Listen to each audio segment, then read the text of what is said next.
और अब axis bank के नतीजे आए हैं, सर नतीजे कैसे लगे और बैंकिंग स्टॉक्स पे क्या करना चाहिए? देखिए, प्योरली नतीजे के ऊपर मार्केट स्टॉक्स को रीरेट नहीं करेगा। मुझे लगता है कि मार्केट थोड़ा सा चिंतित है कि इकोनॉमी में क्या असर होगा अगर यूएस में रिसेशन आता है, अगर डोमेस्टिक सेक्टर्स में अगर टैरिफ बढ़ता है, सॉरी एक्सपोर्ट ओरिएंटेड सेक्टर्स में टैरिफ बढ़ता है तो क्या होगा। तो यही कारण है कि बैंकिंग में थोड़ा सा एक हल्की तेजी देखने के बाद वापस मुनाफा वसूली आई है।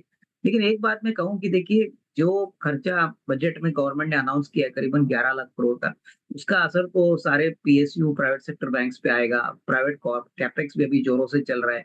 तो बैंकिंग को थोड़ा सा आपको समय देना पड़ेगा। बैंक निफ्टी देख के आपको अंदाजा लगाना डिफिकल्ट है, क्योंकि देखिए बैंक निफ्टी तो एक इंडेक्स है जो ट्रेडर का फेवरेट है। लेकिन अगर इंडिविजुअल बैंक्स के नंबर देखें तो मुझे लगता है कि सरकारी बैंक जैसे कैनरा बैंक हो गया, बैंक ऑफ बड़ौदा हो गया, पीएनबी हो गया, इसमें अच्छी ग्रोथ आपको देखने को मिलेगी अप्रैल टू जून के क्वार्टर में। क्योंकि बजट के जो भी अनाउंसमेंट्स है, प्लस जो भी इंटरेस्ट कट रेट अनाउंसमेंट जो दो हो गए हैं आरबीआई के साइड से, वो भी उसका भी असर आपको देखने को मिलेगा। तो थोड़ा टाइम फ्रेम आपको लंबा रखना है। मुझे नहीं लगता कि बैंकिंग में कोई घबराने की बात है, ये नॉर्मल प्रॉफिट बुकिंग है। और ये मार्केट एक्सपेक्ट भी कर रहा था। अगर मार्केट में कोई ऐसा इंडिया पाकिस्तान की तरह कोई नेगेटिव डेवलपमेंट होता है, तो ऑब्वियसली बैंकिंग एक हाई बीटा सेक्टर है, तो यहाँ पे जरूर थोड़ा सा बिकवाली का प्रेशर आपको शायद ज्यादा देखने को मिलेगा। बट ये शॉर्ट टर्म में है। लॉन्गर टर्म में अगले साल 1.5 साल की बात करें तो बैंकिंग में आपका एक्सपोजर जरूर थोड़ी सी मात्रा में तो होना चाहिए। कल एचयूएल का स्टॉक पोस्ट रिजल्ट्स 4% गिर गया, सर नतीजे इतने खराब थे क्या जो इतना ज्यादा करेक्शन देखने को मिला? नहीं, बिल्कुल। देखिए, 2% का रेवेन्यू ग्रोथ, 2% का प्रॉफिट ग्रोथ तो रजत आप भी मान लोगे कि ये तो इन्फ्लेशन भी कवर नहीं करता। और मेरे ख्याल से देखिए, अगर आप ऑपरेटिंग प्रॉफिट ग्रोथ भी देखोगे तो मुश्किल से 1.5-2% आया है। तो देखिए, वैसे भी लीवर का स्टॉक जो है वो सस्ता नहीं है, फेयर टू एक्सपेंसिव है। तो मुझे लगता है कि देखिए मार्केट ग्रोथ को देख रहा है। जहां पे भी ग्रोथ 20-25% आ रहा है अर्निंग्स ग्रोथ में, वहीं पे मार्केट ऐसे स्टॉक्स को रीरेट करेगा। ऐसी कंपनीज में आपको भले ही अच्छे डिविडेंड मिले या भले ही अच्छा डिविडेंड यील्ड मिले, लेकिन कैश फ्लो अच्छा हो, लेकिन अल्टीमेटली मार्केट अर्निंग्स को देखता है। तो लीवर के नंबर्स में ऐसी कोई तेजी नहीं थी और कोई बड़ा ऐसा पॉजिटिव ट्रिगर नहीं था। जैसे थोड़ा सा उम्मीद से बेहतर था, लेकिन वॉल्यूम ग्रोथ मुझे पता नहीं, बट वॉल्यूम ग्रोथ भी सिंगल डिजिट में ही था। तो ये सारे फैक्टर्स देख के मार्केट को ऐसा कोई बड़ा उत्साह नहीं हो गया कि जिससे स्टॉक को रिलेट करे। तो जैसे हम कहते हैं कि ऑन रिजल्ट्स बेसिकली बिकवाली आ गई। और मेरे ख्याल से एक्सपेक्टेशन तो थी कि अच्छे नंबर आएंगे। तो it was basically sell on news जैसा मामला हो गया। ओके। लेकिन एक स्टॉक था जो कल के दिन का एक्सीडेंट था, दैट वाज सिंजीन।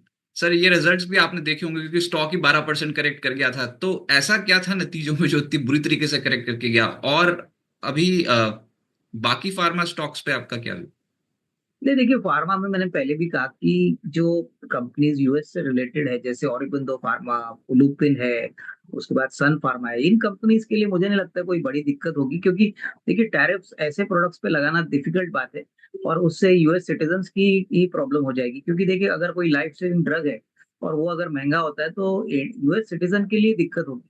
क्योंकि चीजें महंगी होगी तो एक तो उसकी अवेलेबिलिटी थोड़ा सा प्रॉब्लम करेगी, इन्फ्लेशन बढ़ेगा। तो ये मुझे लगता है थोड़ा सा हमको इंतजार करना पड़े। और सिंजिन की स्पेसिफिकली बात करें तो उन्होंने जो बिजनेस आउटलुक शेयर किया था वो काफी नेगेटिव था। देखिए, मार्केट में अभी कंपनीज अपना बिजनेस आउटलुक शेयर करती है तो उन्होंने क्लियरली कहा कि मार्जिन में प्रेशर हो सकता है, रेवेन्यू ग्रोथ में थोड़ी सी दिक्कत हो सकती है। तो यही कारण से मार्केट थोड़ा सा डिसअपॉइंट हो गया। और आपने जो कल बिकवाली देखी वो शायद जरूरत से ज्यादा थी। आज शायद स्टॉक थोड़ा सा संभलेगा। बट कहीं ना कहीं मुझे लगता है कि अगर कंपनी ने खुद कहा है कि आने वाले 1-2 क्वार्टर्स के लिए चैलेंजेस रहेंगे, तो स्टॉक थोड़ा सा एक सॉफ्ट ट्रेंड में ही चलेगा। तो वही कारण था कि कल हमने एक बहुत बड़ा बिकवाली का प्रेशर सिंजीन में देखा। क्योंकि ये देखिए, ये बाजार में अच्छी खबर डिस्काउंट नहीं होती और खराब खबर को मार्केट्स बहुत अच्छी तरह से यूज करते हैं स्टॉक्स को पिटाने में। इस हफ्ते का जो सबसे तेज चलने वाला स्टॉक बना है ना निफ्टी पे, वो है टेक महिंद्रा। ये लगभग 10.5% ऊपर है और नतीजे आ गए हैं जिसमें मुनाफा कह रहे हैं 19% बढ़ा है क्वार्टर क्वार्टर बेसिस पे, 1166 करोड़ रुपए के फिगर दर्ज किए हैं। एबिट 4.1% बढ़ा है और मार्जिन 10.5% के पोस्ट किए हैं टेक महिंद्रा ने। अन्य आय की वजह से यहाँ पर दिखाई दे रहा है कि मुनाफे में ग्रोथ है। 16.5%, साढ़े सोलह सोलह करोड़ का अन्य आय थी, वो बढ़कर हो गई 173 करोड़ क्वार्टर क्वार्टर बेसिस पे। ये टॉप गेनर था इस बार सर। वैसे तो अब इस हफ्ते का अगर स्कैन करो ना तो वो दिख रहा है कि सबसे तेज चलने वाले दो थे, एक था टेक महिंद्रा और एक एचसीएल टेक। इन्फोसिस भी लोअर एंड पे संभलता हुआ नजर आया। आईटी में प्रॉफिट बुकिंग का समय हो जाएगा क्या? अब जैसे आपने बताया कि अभी भी कंसर्न्स है यूएस में लेकर। नहीं, बिल्कुल देखिए, मुझे लगता है कि अभी भी सिर्फ एचसीएल टेक ने ही गाइडेंस अच्छा दिया है 26 के लिए। आप अगर विप्रो की नंबर देखे, टीसीएस के देखे, इन्फोसिस के देखे, तो कहीं ना कहीं देखिए मार्केट को ऐसा कोई ग्रोथ का सिग्नल मिला ही नहीं।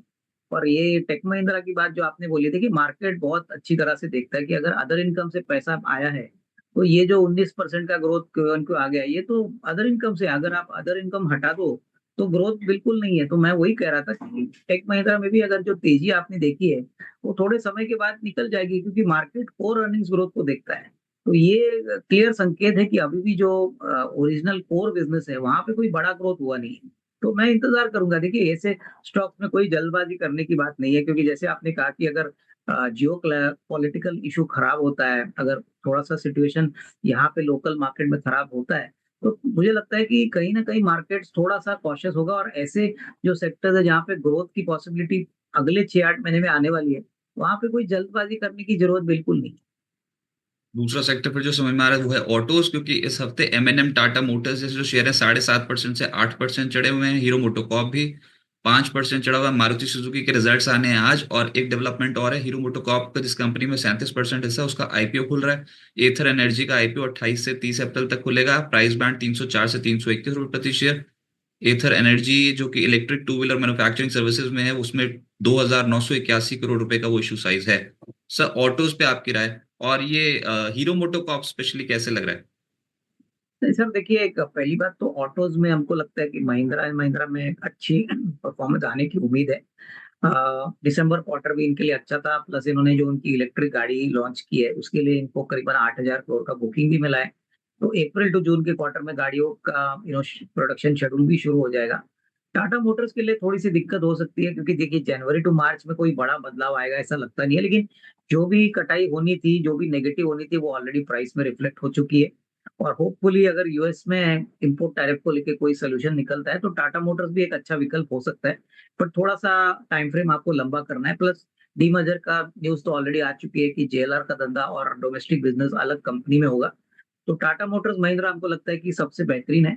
पैसेंजर कार में मारुति के भी नंबर अच्छे आएंगे, लेकिन हमको देखना पड़ेगा कि किस प्रकार से मार्जिन में इंप्रूवमेंट आता है। और ओवरऑल मुझे लगता है कि देखिए, हीरो मोटर की बात करें तो अभी भी मुझे लगता है कि एक ही पॉजिटिव फैक्टर है कि रूरल डिमांड इस बार शायद अच्छी होगी, क्योंकि बारिश अच्छी आने की रिपोर्ट मेट ने दी है। और एथर का बात अगर हम करें तो देखिए, एथर में इनका 35-36% जो है आपने बताया, ये डेफिनेटली एक शॉर्ट टर्म में एक वैल्यू ट्रिगर हो सकता है। बट कहीं ना कहीं मार्केट्स अभी ओला इलेक्ट्रिक को भूला नहीं है। देखिए, ओला इलेक्ट्रिक का शेयर बहुत चर्चे में था जब इनिशियल लिस्ट हो गया था, उसके बाद बहुत भारी कटाई हो गई। एथर भी लॉस मेकिंग कंपनी है। तो पब्लिक इशू तो निकल जाएगा, लेकिन उसके बाद कैसे वो परफॉर्म करता है, कैसे प्रॉफिटेबिलिटी दिखाता है, क्योंकि अभी भी वो लॉस मेकिंग कंपनी है।